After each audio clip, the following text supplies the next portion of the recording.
What advice do you have for somebody who wants to start a podcast?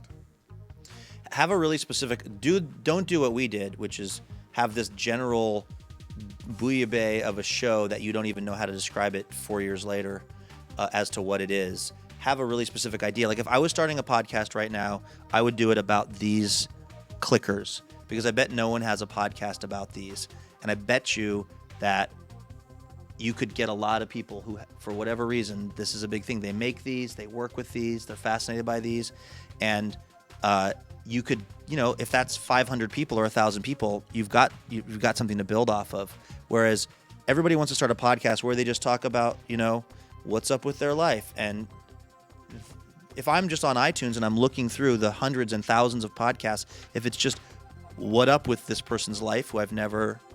Now, if someone did a podcast about Marshawn Lynch, just about Marshawn Lynch's teeth, which are troubling to look at, I don't know if you're...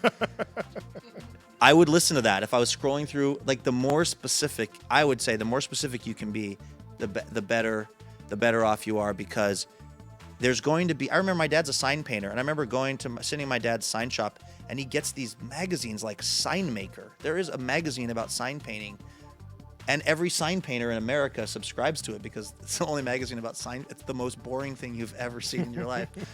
But it has an appeal to a niche. So I'm really a big proponent of narrowcasting instead of broadcasting when it comes to podcasts. Like, don't try to be... It's the thing that Carl was saying in the meeting the other day. Instead of trying to be all things to all people all the time, just overserve an audience. Figure out who that is, overserve them, and you'll be really amazed at the sort of like hoops they'll jump through